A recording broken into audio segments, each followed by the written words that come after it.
সুপ্রিয় দর্শক, স্বাগত জানাচ্ছি ঢাকা সিটি ফিজিওথেরাপি হাসপাতাল নিবেদিত এনটিভি অনলাইনের স্বাস্থ্য বিষয়ক বিশেষ আয়োজন ব্যথামুক্ত সুস্থ জীবন অনুষ্ঠানে। আজ আমরা কথা বলবো নিউরোলজিক্যাল সমস্যায় ফিজিওথেরাপির ভূমিকা নিয়ে। এ সমস্যায় ফিজিওথেরাপির ভূমিকা নিয়ে বিস্তারিত জানাতে আজ আমাদের সাথে আছেন ঢাকা সিটি ফিজিওথেরাপি হাসপাতালের চেয়ারম্যান ও চিফ কনসালটেন্ট বিশিষ্ট ফিজিওথেরাপি বিশেষজ্ঞ ডাক্তার এম ইয়াসিন আলী।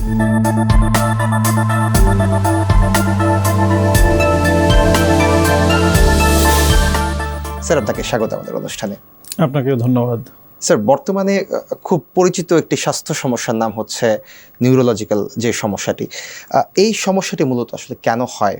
ধন্যবাদ। আসলে নিউরোলজিক্যাল সমস্যা আসলে বলতে আমরা কি বুঝি, যেমন আমরা আমাদের স্পাইন থেকে শুরু করে আমাদের ব্রেন এবং ব্রেনের একটা কন্টিনিউশনই হলো স্পাইন।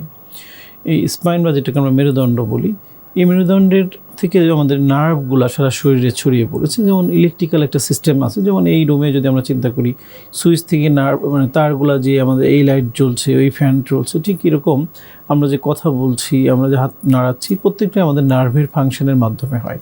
এই টোটাল যে একটা সিস্টেম, সেটাকে আমরা নিউরোলজি বলি। তো এই নিউরোলজিক্যাল কিছু সমস্যায় আমরা বিভিন্ন সময় আক্রান্ত হই। যেমন দেখবেন যে একজন স্ট্রোক করলো, প্যারালাইজড হয়ে গেল, এটা একটা নিউরোলজিক্যাল সমস্যা। একজনের হয়তো হঠাৎ করে মুখ বাঁকা হয়ে গেল, আমরা এটাকে বলি ফেসিয়াল নার্ভ প্যারালাইসিস বা বেলস পলসি, একটা নিউরোলজিক্যাল সমস্যা। একজনের হয়তো ব্রেনে শিশু জন্মের সময় ব্রেনে আঘাত হলো বা বার্থ অ্যাসপেক্সিয়া আমরা বলি, জন্মের সময় তার ব্রেনের কোনো অংশে অক্সিজেন সাপ্লাই কম হলো, সেক্ষেত্রে আমরা সেরেব্রাল পালসি বলি, এক ধরনের নিউরোলজিক্যাল সমস্যা। দেখবেন যে পার্কিনসন ডিজিজ নামে একটা ডিজিজ আছে, যেটাতে ব্রেনে এক ধরনের কেমিক্যাল সিক্রেশন হয় আমাদের, সেটা কমে যায়, তখন এটাকে আমরা পার্কিনসন বলি। ডোপামিন সিক্রেশনটা কমে যায়, তখন রোগীর হাত পা ট্রিমর হয়, কাঁপে, হাঁটতে গেলে কষ্ট হয়। এরকম অনেক ধরনের নিউরোলজিক্যাল সমস্যা নিয়ে রোগীরা আমাদের কাছে আসে এবং সেইটার সমাধানে ওষুধের পাশাপাশি ফিজিওথেরাপি একটা গুরুত্বপূর্ণ ভূমিকা পালন করে। সেই বিষয়গুলো নিয়েই আমরা আজকে আলোচনা করব। স্যার, আপনি পার্কিনসনের কথা বলছিলেন। স্ট্রোক, পার্কিনসন, সেরিব্রাল পালসি বা স্পাইনাল কর্ড ইনজুরিতে ফিজিওথেরাপি অত্যন্ত গুরুত্বপূর্ণ। কেন আসলে গুরুত্বপূর্ণ? খুবই গুরুত্বপূর্ণ এবং প্রাসঙ্গিক কোশ্চেন। আসলে আমরা যেটা বলছিলাম কিছুক্ষণ আগেই, যেমন ধরেন একজনের স্ট্রোক হলো, স্ট্রোকটা মূলত কী? স্ট্রোক আমাদের ব্রেনের যে রক্তনালীগুলো রয়েছে সেখানে রক্ত চলাচলে ব্যাহত হয়, এরকম হলে আমরা স্ট্রোক বলি। ইসকেমিক স্ট্রোক, অনেক সময় রক্তনালী ছিঁড়ে যে সেখানে রক্তক্ষরণ হয়, সেক্ষেত্রে আমরা বলি হিমোরেজিক স্ট্রোক। দুইটার ফলে ব্রেনের যে কিছু সেল ক্ষতিগ্রস্ত হলো বা ড্যামেজ হলো, এই ড্যামেজ হওয়ার কারণে যে আক্রান্ত এরিয়া তার অপোজিট সাইডের হাত পায়ের শক্তি কমে যায়, প্যারালাইজড হয়ে যায় বা হাত পায়ের পক্ষাঘাতগ্রস্ততা তৈরি হয়। এখন এই যে ধরেন তার এক সাইডের হাত পায়ের শক্তি কমে গেল, সে কথা বলতে পারে না, ঢোক গিলতে পারে না, কষ্ট হয়, তার যে প্রস্রাব পায়খানায় কন্ট্রোল নেই, এই যে টোটাল একটা সিস্টেমের নিয়ন্ত্রণ হারিয়ে গেল, এটাকে যদি আমরা আবার পূর্বের জায়গায় ফিরিয়ে নিয়ে আসতে চাই, সুস্থ স্বাভাবিক জীবনে ফিরতে চাই, সেক্ষেত্রে দুইটা গুরুত্বপূর্ণ ট্রিটমেন্টের কথা আমরা বলি। একটা হলো তার অ্যাকিউট মেডিকেল ট্রিটমেন্ট, আর পাশাপাশি তার রিহ্যাবিলিটেশন ট্রিটমেন্ট, যেটা পুনর্বাসন চিকিৎসা আমরা বলি। যেমন ধরেন যে একজনের একটা সুন্দর বাড়ি ছিল, একটা হঠাৎ সুনামির মতো বিষয় হলো বা একটা ভূমিকম্পের মতো ঘটনা ঘটলো এবং বাড়িটা ধসে গেল, ভেঙে গেল। এখন এই বিল্ডিংটাকে যদি আমরা আবার পূর্বের জায়গায় ফিরিয়ে নিয়ে আসতে চাই, আগের মতো করতে চাই, এইটাকে আমরা বলি রিহ্যাবিলিটেশন বা পুনর্বাসন।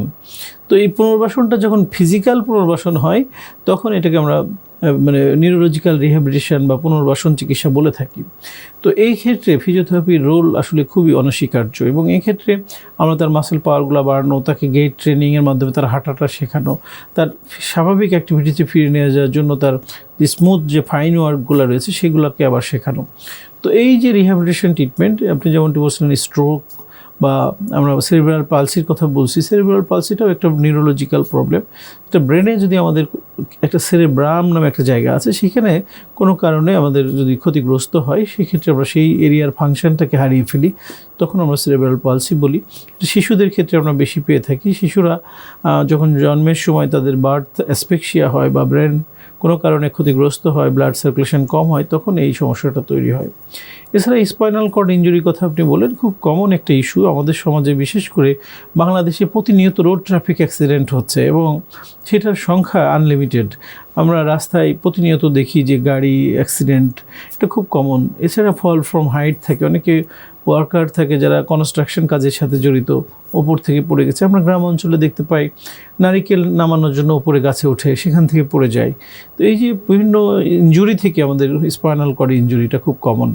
তো এই ক্ষেত্রে তার আক্রান্ত এরিয়া থেকে, যেমন তার যদি ঘাড়ের অংশে যদি কারো স্পাইনাল কর্ড ইনজুরি হয়ে সেখানে ভেঙে যায় বা কম্প্রেশন ফ্র্যাকচার হয়, সেক্ষেত্রে 4 হাত পা প্যারালাইজড হয়ে যেতে পারে। আবার অনেকের দেখা যায় যে কোমরের অংশে ফ্র্যাকচার হয়েছে বা কম্প্রেশন হয়েছে, কোমর থেকে পায়ের অংশগুলা প্যারালাইজড হয়ে যায়, প্রস্রাব পায়খানা কন্ট্রোল থাকে না, এই ধরনের প্রবলেম। তো এই যে ওভারঅল যে সিচুয়েশান বা যে সমস্যাগুলো আপনি বললেন, প্রত্যেকটা ক্ষেত্রেই শুধু ওষুধে এটা থেকে রিকভার করা সম্ভব না। আবার অনেক সময় কিছু সার্জারিরও প্রয়োজন যেমন পড়ে, ঠিক তেমনই ওষুধ খাক, সার্জারি করুক, প্রত্যেকটা ক্ষেত্রেই রোগীর ফিজিওথেরাপি লাগবেই। এখানে ম্যান্ডেটরি একটা ট্রিটমেন্ট। আমরা যদি ধরে নিই যে একটা কয়েন, এর এক পাশের ট্রিটমেন্ট হলো মেডিসিন বা সার্জারি, অপোজিট পাশের ট্রিটমেন্ট হলো ফিজিওথেরাপি, বা দুইটা একসাথে নিলেই একটা রোগী পূর্ণাঙ্গ সুস্থতা পাবে। স্যার, তাহলে আপনার আলোচনা থেকে যেটি বোঝা গেল যে পুনর্বাসন যে চিকিৎসা বা ফিজিওথেরাপির যে ভূমিকা, সেটি আসলে অনস্বীকার্য এবং এটি খুবই গুরুত্বপূর্ণ।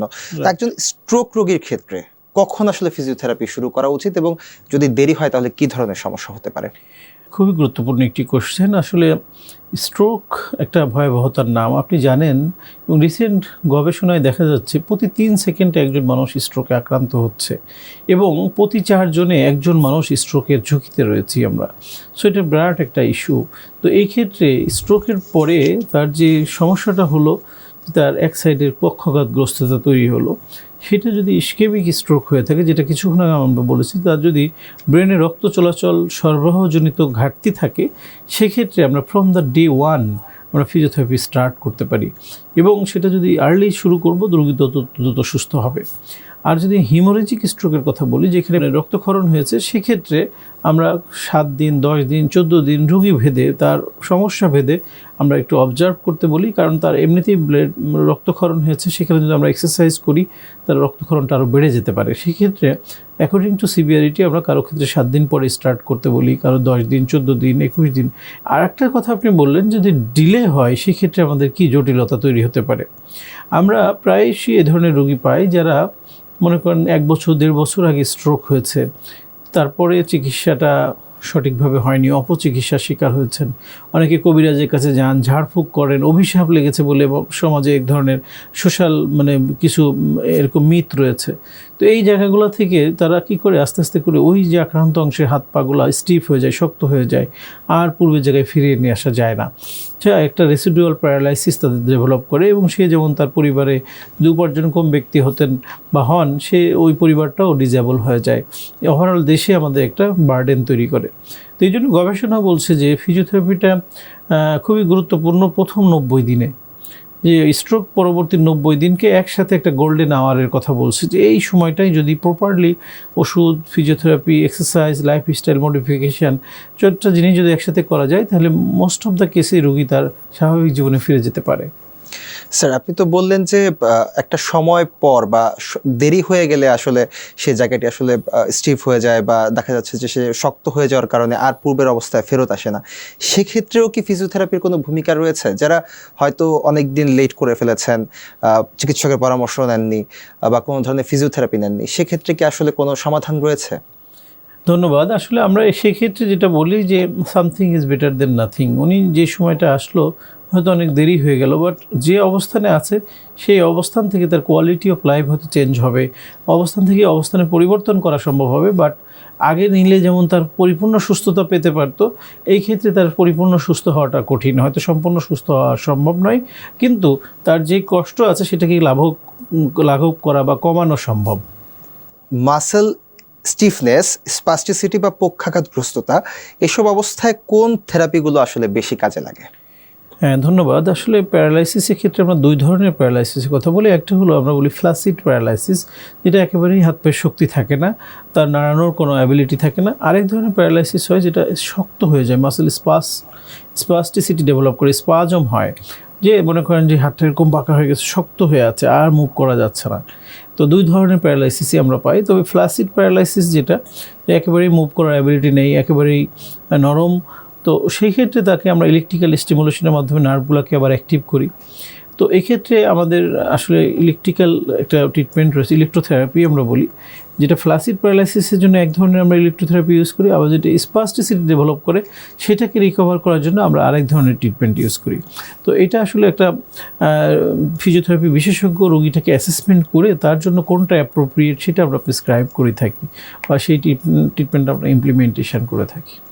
স্যার, আপনি আলোচনার শুরুতে পার্কিনসন ডিজিজ নিয়ে কথা বলছিলেন। এই পার্কিনসন্স ডিজিজে ব্যালেন্স, মুভমেন্ট ও স্বাধীনতা ফিরিয়ে আনতে কোন ধরনের ব্যায়ামগুলো আসলে সবচেয়ে বেশি জরুরি? হ্যাঁ, ধন্যবাদ আপনাকে। পার্কিনসন হলো একটা আমাদের এমন একটা ডিজিজ যেটা আমাদের মুভমেন্ট ডিসঅর্ডার আমরা বলি, যে আমাদের ব্রেনে যখন ডোপামিন সিক্রেশন কমে যায় তখন এই সমস্যাটা তৈরি হয়। রোগী আস্তে আস্তে হাঁটে, তার হাঁটার অ্যাবিলিটিটা কমে যায়, শর্ট সাপ্লিং গেট বলি আমরা, খুব ছোট ছোট পা করে হাঁটে, একটু সামনের দিকে ঝুঁকে যায়, একটু কাইফোটিক নেচার হয়। এছাড়া তার হাত ট্রিমর হয়, কাঁপতে থাকে, মাথা কাঁপতে থাকে, সাইন করতে কষ্ট হয়। তো এইসব ক্ষেত্রে তার যেমন নিউরোলজিক্যাল কিছু ওষুধের প্রয়োজন পড়ে, পাশাপাশি তার ফিজিওথেরাপির মাধ্যমে তার আমরা এই ব্যালেন্সগুলোকে ইমপ্রুভ করি, তার মাসেল পাওয়ারগুলোকে মেনটেন করতে সাহায্য করে। এক্ষেত্রে মানে ফিজিওথেরাপি খুবই ভাইটাল একটা রোল প্লে করে, এবং এটা একটা এমন একটা ডিজিজ, প্রোগ্রেসিভ ডিজিজ আমরা বলি, যে এটা একবারে রিকভারেবল না, বাট এটাকে মেনটেনেন্স করতে হয়। যেমন তাকে যদি প্রপারলি সপ্তাহে আমরা প্রথম দিকে অ্যাসেসমেন্ট করে তার নিড অনুযায়ী হয়তো কিছুদিন আমরা রেগুলার ফিজিওথেরাপি নিতে বলি, তারপর অল্টারনেটিভ ডেতে, তারপর সপ্তাহে 2 দিন, সপ্তাহে 1 দিন, এভাবে করে মেনটেনেন্স যদি করা যায় তাহলে এই রোগীগুলো ভালো থাকে। আমরা দেখি যে তার ডোপামিন সিক্রেশনটাকে নিশ্চিত করা। এছাড়া এই বয়সের রোগীদের আমরা বেশ কিছু কোমরবিডিটি দেখতে পাই, তার হয়তো ডায়াবেটিস আছে, উচ্চ রক্তচাপ আছে, বা আদার্স কিছু ডিজিজ আছে, সিকিডি আছে, ক্রনিক কিডনি ডিজিজ। তো এইগুলোর সাথে সাথে এটাকে মেনটেন করা, তার হয়তো ডায়াবেটিস আছে, সে যদি হাঁটতে না পারে ডায়াবেটিস নিয়ন্ত্রণে থাকবে না। সো এটা একটা রিলেটেড মানে কিছু একটা ফ্যাক্টর রয়েছে। তো এই ক্ষেত্রে রোগীকে প্রপার ফিজিওথেরাপি রিহ্যাবিলিটেশন একটা বিরাট গুরুত্বপূর্ণ ভূমিকা পালন করে এবং তাকে খুব সাহায্য করতে পারে। একটা সমন্বিত চিকিৎসা পদ্ধতি হ্যাঁ, আসলে right. বলা যায়। স্যার, আমরা এই বিষয়ে আরও জানবো, তবে তার আগে একটি ছোট্ট বিরতি নিতে চাই। জি, নিশ্চয়। সুপ্রিয় দর্শক, ঢাকা সিটি ফিজিওথেরাপি হাসপাতাল নিবেদিত ব্যথামুক্ত সুস্থ জীবন অনুষ্ঠান থেকে নিচ্ছি ছোট্ট একটি বিরতি। ফিরে আসবো খুব শীঘ্রই, সঙ্গেই থাকুন। ঢাকা সিটি ফিজিওথেরাপি হাসপাতাল, আধুনিক চিকিৎসা সেবার নিশ্চয়তা। ডাক্তার এম ইয়াসিন আলী স্যারের তত্ত্বাবধানে চিকিৎসা দেওয়া হয়। অপারেশনবিহীন হাঁটু, কোমর, প্যারালাইসিস ও পঙ্গু রোগের আধুনিক চিকিৎসা সেবার নিশ্চয়তা। ঠিকানা ঢাকা সিটি ফিজিওথেরাপি হাসপাতাল, house number 12/1, road number 4/A, Dhanmondi, Dhaka 1205। বিরতির পর আবারও ফিরে এলাম ঢাকা সিটি ফিজিওথেরাপি হাসপাতাল নিবেদিত ব্যথামুক্ত সুস্থ জীবন অনুষ্ঠানে। জানছিলেন নিউরোলজিক্যাল সমস্যায় ফিজিওথেরাপির ভূমিকা নিয়ে নানা পরামর্শ। আমাদের সাথে আছেন বিশিষ্ট ফিজিওথেরাপি বিশেষজ্ঞ doctor M Yasin Ali. Sir, বিরতিতে যাওয়ার আগে আপনার কাছ থেকে জানছিলাম নিউরোলজিক্যাল সমস্যায় ফিজিওথেরাপির ভূমিকা নিয়ে নানা পরামর্শ। এবার একটু জানতে চাই স্যার, যে সেরিব্রাল পালসি আক্রান্ত শিশুর ক্ষেত্রে ফিজিওথেরাপির মূল লক্ষ্য আসলে কি, এবং কত বছর পর্যন্ত আসলে এর চিকিৎসাটি চলে? ধন্যবাদ। সেরেব্রাল পালসি আসলে এটা একটা অ্যাকিউয়ার্ড ডিজিজ অনেক সময় আমরা বলি, অনেক সময় ডিউরিং বার্থ তাদের প্রবলেম হয়, আবার অনেক সময় কনজেনিটাল প্রবলেমও হতে পারে। জন্মগতভাবেই মায়ের গর্ভে থাকাকালীন মায়ের ভ্রূণের ভিতরে কিছু সমস্যা, বা তার যেটাকে আমরা গর্ভকালীন সময়ের কথা বলি, সেই সময়ে কিছু সমস্যা থেকে এই সমস্যাটা তৈরি হয়। তো এটা আসলে একটা কনজেনিটাল প্রবলেম আমরা অনেক সময় বলি। আবার জন্মের সময় যদি ফরসেপ ডেলিভারি বা কিছু ডিলে ডেলিভারি, সেক্ষেত্রে এরকম তার ব্রেনে ব্লাড সার্কুলেশন কম হয়ে এই প্রবলেমটা তৈরি হয়। তো এটা আসলে একবারে রিকভারেবল ডিজিজ নয়। এটা আসলে যখন একটা শিশু এই ধরনের সমস্যা নিয়ে জন্মগ্রহণ করে, তাকে আমরা গ্র্যাজুয়ালি তার যে মাইলস্টোনগুলো থাকে, একটা শিশু দেখবেন তার 6 মাস বয়সে এই কাজ করতে পারে, 6 মাস থেকে 1 বছর বয়সের মধ্যে সে এই কাজ করতে পারে। এরকম প্রত্যেকটা শিশুর বয়সভেদে একটা মাইলস্টোন থাকে।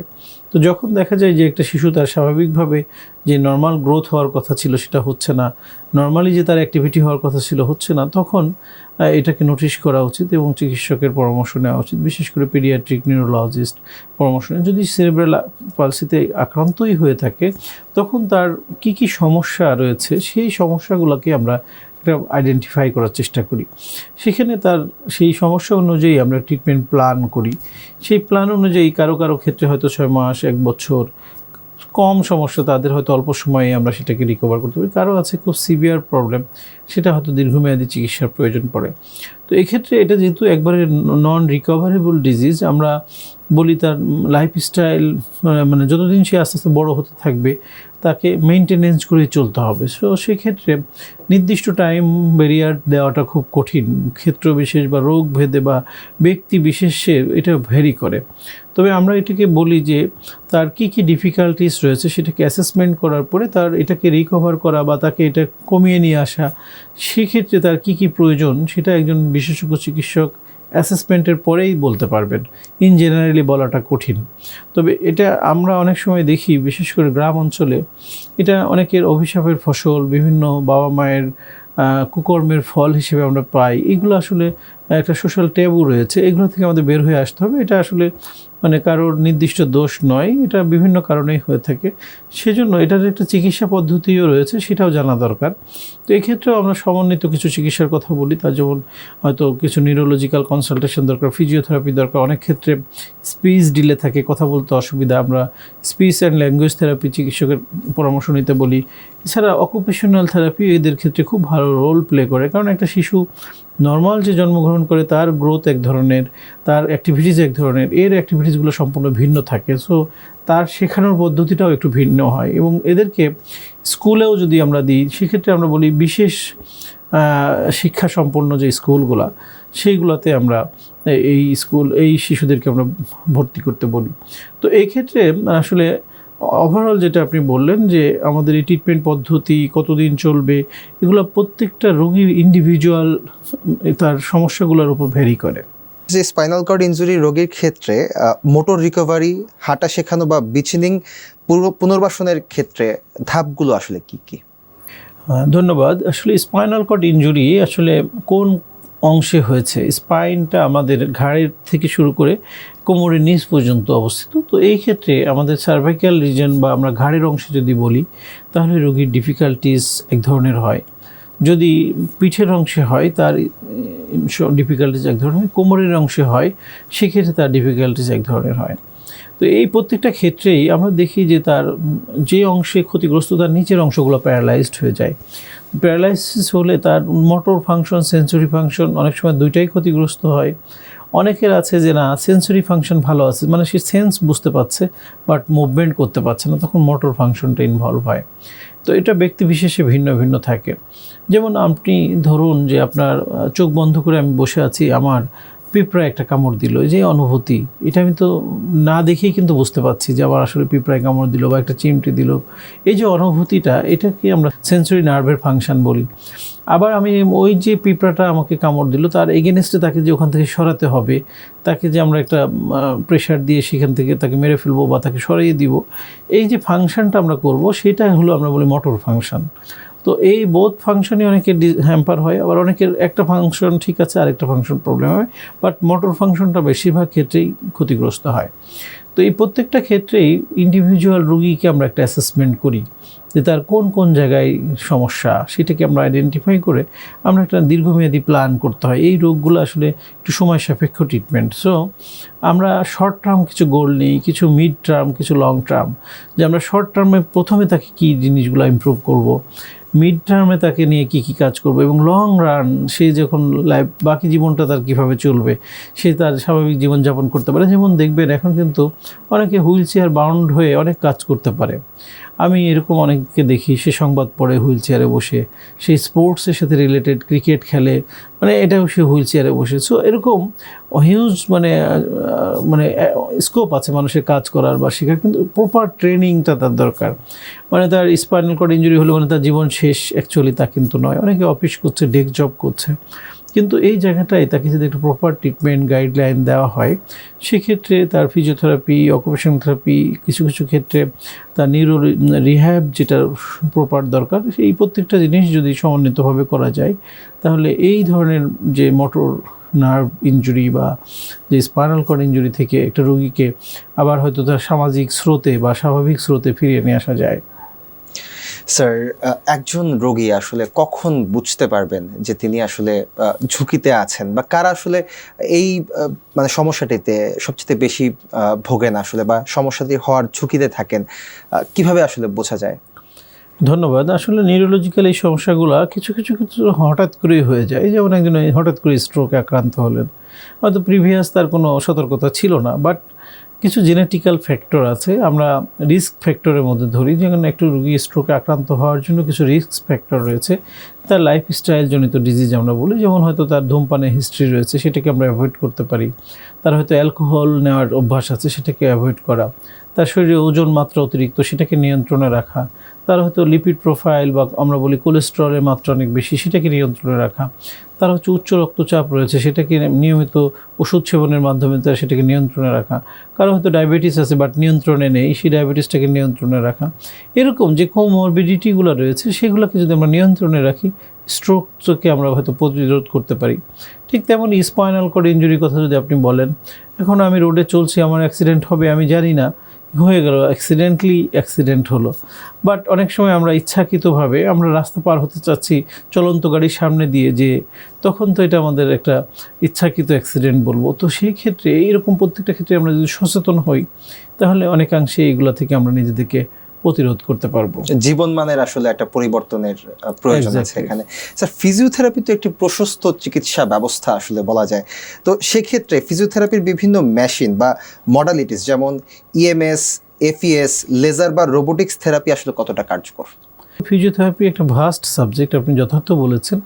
এখানে অনেকগুলি ইন্টারভেনশনের প্রয়োজন হয়। যেমন তার কিছু থেরাপিউটিক এক্সারসাইজ আছে, কিছু ইলেকট্রোথেরাপি ইকুইপমেন্টস আছে, কিছু আছে যেটা হয়তো তার প্রস্থেটিক অর্থোটিক্সের সাহায্য লাগে। এরকম রোগ ভেদে, সমস্যা ভেদে, যেমন যেই ইনস্ট্রুমেন্টগুলোর কথা আপনি বললেন, সেক্ষেত্রে খুবই কার্যকরী। আমরা যেমন ইলেকট্রিক্যাল স্টিমুলেশন থেরাপি বা ইএসটির কথা যদি বলি, এটার কয়েকটা ফাংশন আছে। আমরা বলি গ্যালভ্যানিক, আমরা ফ্যারাডিক। কোনটা কোন ক্ষেত্রে প্রযোজ্য সেটা একটা ইম্পর্টেন্ট। কোন সমস্যাটা তার কতটুকু মানে অ্যাসেসমেন্টের পরে আমরা প্ল্যান করি যে কতদিন লাগবে, কোন ডোজে তাকে অ্যাপ্লাই করা হবে, এগুলো একজন বিশেষজ্ঞ ফিজিওথেরাপি চিকিৎসক নির্ধারণ করতে পারে। তো আপনি যথার্থ বলেছেন যে বর্তমান যুগে এখন রোবোটিক থেরাপিও ব্যবহার মানে আমাদের সমাজে ব্যবহার হচ্ছে, ওয়ার্ল্ডে অন্যান্য দেশে হচ্ছে, আমাদের দেশেও কিছু কিছু স্বল্প পরিসরে শুরু হয়েছে। তো এছাড়াও আমাদের যে ফিজিওথেরাপির আরও কিছু পার্ট রয়েছে, যেমন আমরা শুধু এখানে কিছু এক্সারসাইজের কথাই বলে থাকি। আসলে ফিজিওথেরাপি একটা মানে ভাস্ট সাবজেক্ট। 5 বছর একটা গ্র্যাজুয়েশন কোর্স, 5 বছর একটা মানুষকে পড়াশোনা করতে হয়। সো এখানে ক্ষেত্র বিশেষ, রোগ ভেদে ভিন্ন ভিন্ন। যেমন আপনি ধরে নেন ওষুধের দোকানের কথা আমরা চিন্তা করলাম, একটা ফার্মেসি, সেখানে প্রচুর ওষুধ রয়েছে। সব ওষুধ কিন্তু একজন চিকিৎসক মানে একজন রোগীর জন্য নয়। এই রোগীর রোগ ভেদে একজন চিকিৎসক যে প্রেসক্রিপশনটা করে দিল, সেইটাই হলো তার প্রেসক্রিপশন, সেই অনুযায়ী ওষুধটা সেবন করবে। ঠিক তেমনই ফিজিওথেরাপিও এমন একটা ভাস্ট সাবজেক্ট, যেখানে রোগ ভেদে ফিজিওথেরাপি ট্রিটমেন্টটা ভ্যারি করে। তো এক্ষেত্রে শুধুমাত্র কয়েকটা ইকুইপমেন্টসেই সীমাবদ্ধ এরকমও নয়, আবার শুধু এক্সারসাইজের মধ্যে সীমাবদ্ধ এরকম নয়। এটা রোগ ভেদে তার হয়তো সমন্বিত লাগতে পারে, ওষুধও লাগতে পারে, ফিজিওথেরাপির মধ্যে এক্সারসাইজও লাগতে পারে, ইলেকট্রোথেরাপিও লাগতে পারে। এটা ভেরি করে। নিউরোলজিক্যাল যে সমস্যাটি আসলে হয় একজন রোগীর ক্ষেত্রে, তখন তো তার শারীরিক একটা অক্ষমতা আসলে কাজ করে। সেক্ষেত্রে পরিবারে যারা বাকি সদস্যরা আছেন, তারা আসলে কি ঘরে বসে ব্যায়ামে কোনো ধরনের সাহায্য করতে পারেন? আসলে একটা কেয়ার গিভারের একটা অপশন সবসময় আমরা হাইলাইটস করে থাকি। যেমন দেখবেন যে একজন প্যারালাইজড রোগীর কথা যদি আমরা চিন্তা করি, সে যেহেতু নিজে মুভ করতে পারে না, নিজে অ্যাক্টিভলি নড়াচড়া করতে পারে না, নিজের কাজগুলো করতে পারে না। সো একজন চিকিৎসক হয়তো তার চিকিৎসা প্ল্যানটা দিলেন, তার যে বাকি যে কাজগুলো একজন ফিজিওথেরাপি চিকিৎসক হয়তো তার ফিজিওথেরাপির পার্টটা দেখলো, কিন্তু ওভারঅল যে তার ফাংশনাল যে অ্যাবিলিটি যতদিন না নিজে গ্রো করছে বা নিজে সব কিছু করতে পারছে, তার একজন কেয়ার গিভারের প্রয়োজনীয়তা খুব গুরুত্বপূর্ণ। সেটা পারিবারিকভাবে পরিবারের কেউ হতে পারে, নন প্রফেশনাল কেউ হতে পারে, কিন্তু পরিবারের লোকজন যদি তাকে একটু মানসিক সাপোর্ট দেয়, তার কাজে সহযোগিতা করে, সেটা সে বেশি ভালো ফিল করে বাইরের একজনের তুলনায়। তো অবশ্যই পরিবারের লোকজনের একটা বিরাট ভূমিকা রয়েছে, এবং ফিজিওথেরাপিরও কিছু কিছু ক্ষেত্রে আমরা কিছু রোল আছে যেটা 8 আওয়ারলি যদি তাকে করানো যায়, বা কিছু এক্সারসাইজ আছে দিনে 2 থেকে 3 বার যদি করানো যায়, সেক্ষেত্রে হয়তো একজন ফিজিওথেরাপি ক্লিনিকে ভর্তি থাকা বা একটা সেন্টারে ভর্তি থেকে নিতে পারলে হয়তো তখন ওই সেন্টার থেকে সেটা করে দেওয়া সম্ভব। কিন্তু একটা রুগী যখন বাসায় থাকে তাকে তো এত মানে ফ্রিকোয়েন্টলি বাইরের কেউ যেয়ে করানো সম্ভব না। সেক্ষেত্রে তার হোম বা তার এনভায়রনমেন্টে যারা আছে তাদেরকে আমরা কিছু ট্রেন আপ করি যে এই কাজগুলো আপনারা এই সময় ভেদে করাবেন। এছাড়া এই ধরনের রুগী আপনি জানেন যে দীর্ঘক্ষণ শুয়ে থাকতে থাকতে তার প্রেশার সোর হয়ে যায়, বেড সোর হয়ে যায়, আমরা দেখি পিঠের অংশে বা গ্লুটিয়ালের জন্য ঘায়ের মতো হয়ে যায়। এগুলোকে অ্যাভয়েড করার জন্য আমরা 2 ঘন্টা পর পর তার পোস্টার চেঞ্জ করতে বলি। সেক্ষেত্রেও পরিবারের লোকজনের ভূমিকা অনেক বেশি। তার হাইজিন মেনটেন করা, তার ওরাল হাইজিন, তার আদার্স যে ইস্যুগুলো থাকে, তার স্টুল, তার ইউরিন পাসের বিষয়গুলো থাকে, প্রত্যেকটা ক্ষেত্রেই একজন কেয়ার গিভার বা ফ্যামিলি মেম্বারের ভূমিকা আসলে অনস্বীকার্য। স্যার, একজন নিউরোলজিক্যাল রোগী আসলে তো মানসিকভাবে ভেঙে পড়ে আপনি বলছিলেন, তো সেক্ষেত্রে তাদের এই মানসিক অবস্থার মানে উন্নতির ক্ষেত্রে কোনো ধরনের পরামর্শ আপনি দিতে চান কিনা আজকে এই অনুষ্ঠানে? জি, নিশ্চয়ই। আসলে আমরা যে কোনো মানুষই যদি মনে করেন একটা দীর্ঘমেয়াদী কোনো রোগে আক্রান্ত হই, আমার ভিতরে একটা ডিপ্রেশন চলে আসে যে আমি বোধহয় আর এখান থেকে ভালো হতে পারবো না, আমার জীবনটা বোধহয় এখানেই শেষ হয়ে গেল। সো সে সাইকোলজিক্যালি করে আনস্টেবল ডিপ্রেশন একটা পর্যায়ে চলে যায়। তো তাকে মানসিক সাপোর্ট দেওয়া এটা কিন্তু একটা ট্রিটমেন্টেরই একটা অংশ। যেমন আমরা কিন্তু ফিজিক্যাল হেলথটাকে যতটুকু প্রায়োরিটি দিই, আমরা মানসিক স্বাস্থ্যটাকে অতটা প্রায়োরিটি দিই না। কিন্তু এই জায়গাটাই আসলে পরিবর্তনের সময় এসছে। আমরা বোথ ফিজিক্যাল অ্যান্ড মেন্টাল ওয়েলবিংয়ের কথা বলি। তো এই রোগীকে তার ক্লিনিক্যাল সাইকোলজিস্টের মাধ্যমে কাউন্সেলিং তো করাতেই হবে, পাশাপাশি তাকে যদি আমরা পারিবারিকভাবে সাপোর্ট দিই, তার কাছের মানুষগুলো তাকে সাপোর্ট দিই, এবং যারা আমরা চিকিৎসায় তার সাথে সংশ্লিষ্ট আছি তারাও যদি তাকে একটু মানসিকভাবে সাপোর্ট দিই, সে হয়তো গ্র্যাজুয়ালি তার এই সমস্যাগুলো থেকে ওভারকাম করতে পারবে। স্যার, আমরা অনুষ্ঠানে একেবারে শেষ পর্যায়ে চলে এসেছি, তো শেষ পরামর্শ আসলে আপনার কাছ থেকে চাই। সেটি হচ্ছে যারা একটু বয়োজ্যেষ্ঠ এবং যারা এই সমস্যার ঝুঁকিতে আছেন, তাদের লাইফস্টাইলে আসলে কী ধরনের পরিবর্তন আনা প্রয়োজন বলে আপনি মনে করছেন? আসলে নিউরোলজিক্যাল এই সমস্যাগুলো অনেক সময়ই আমরা আমাদের পরিবারের লোকজনের মধ্যে দেখতে পাই। সিনিয়র সিটিজেন স্পেশালি যারা আমাদের বয়স্ক বাবা মা আছেন, দাদা দাদি আছেন, নানা নানি আছেন, প্রত্যেকেই কিন্তু এই ধরনের কোনো না কোনো সমস্যায় আক্রান্ত। বাট সমস্যা যেটা আমরা দেখতে পাই যে এটাকে আমরা অ্যাড্রেসিং করি না, তাদেরকে চিকিৎসাধীন করি না, বা তাদের এই প্রপার চিকিৎসার জায়গায় আমরা অনেক সময় একটু ইগনোর করি। আমরা আমাদের পারিবারিক কাজে বা সাংসারিক কাজে বা ব্যক্তিগত কাজে অনেক ব্যস্ততার কারণে এই সিনিয়র সিটিজেনদের দিকে আমরা একটু অবহেলা বা অনেক সময় ইচ্ছা থাকলেও করতে পারি না। তো সেই জায়গাটায় আসলে তাদেরকে সুস্থ রাখা, সবল রাখা, এটা একটা চ্যালেঞ্জ। আমরা এখন ওয়ার্ল্ডে একটা গ্লোবাল একটা অ্যালার্মিং ইস্যুজ হচ্ছে সিনিয়র সিটিজেন। আপনি জেনে থাকবেন বাংলাদেশে গড় আয়ু প্রায় 73 ইয়ার্স, এবং বিশ্বের কিছু কিছু দেশে 80-85 বছরের মানুষ কিন্তু রয়েছে। আমরা জাপান বা আমরা যদি ইউরোপ আমেরিকার কথা চিন্তা করি, সেখানে সিনিয়র সিটিজেনদের আসলে আলাদা করে কেয়ারের ব্যবস্থা রয়েছে। আমাদের দেশে সেটা এখনও ওইভাবে গড়ে ওঠেনি। কিন্তু আমাদের এই জায়গাটায় কাজ করার সময় এসছে, তাদেরকে কীভাবে আমরা অ্যাক্টিভ রাখতে পারি, সচল রাখতে পারি। দেখেন, একটা শিশু আজকে জন্মগ্রহণ করছে, সে কিন্তু গ্র্যাজুয়ালি নিজে নিজে ডিপেন্ডেন্ট হয়ে যাচ্ছে, তার কাজের জন্য আর অন্য কারো সাহায্য লাগছে না। কিন্তু একজন সিনিয়র সিটিজেন বা বয়স্ক ব্যক্তিতে কিন্তু আরেকজনের উপর ডিপেন্ডেন্ট হয়ে যাচ্ছে। সেক্ষেত্রে তাকে যদি আমরা একটু অ্যাক্টিভ রাখি, এক্সারসাইজের মাধ্যমে রাখি, মেন্টাল এবং ফিজিক্যাল হেলথ দুইটাকেই ফোকাস করে তাকে একটু সুস্থ রাখার চেষ্টা করি, তাহলে সে নিজের কাজটা যেমন করতে পারবে, সে কারোর উপর বার্ডেন হবে না। সো এই জায়গায় আমাদের সবাইকে ঐক্যবদ্ধ হয়ে কাজ করা উচিত। স্যার, অসংখ্য ধন্যবাদ আপনাকে। আপনার মূল্যবান পরামর্শ থেকে আমাদের দর্শকরা উপকৃত হবেন বলে আমি মনে করছি। জি, আপনাকেও ধন্যবাদ। সুপ্রিয় দর্শক, ঢাকা সিটি ফিজিওথেরাপি হাসপাতাল নিবেদিত ব্যথামুক্ত সুস্থ জীবন শুধুমাত্র একটি অনুষ্ঠান নয়, এটি একটি সচেতনতার যাত্রা। আপনার শরীরের প্রতি যত্ন নিন, প্রয়োজনে বিশেষজ্ঞের পরামর্শ নিন। আজকের মতো এখানেই শেষ করছি। আবার দেখা হবে পরবর্তী পর্বে নতুন কোনো স্বাস্থ্য বিষয়ক আলোচনা নিয়ে। ততক্ষণ ভালো থাকুন, সুস্থ থাকুন, নিরাপদে থাকুন। শুভকামনা সবসময়। সার্বক্ষণিক খবর জানতে ভিজিট করুন ntvbd.com-এ, সাবস্ক্রাইব করুন আমাদের ইউটিউব চ্যানেল NTV নিউজ, এবং সবশেষ আপডেট পেতে ফলো করুন NTV ভেরিফাইড ফেসবুক পেজ।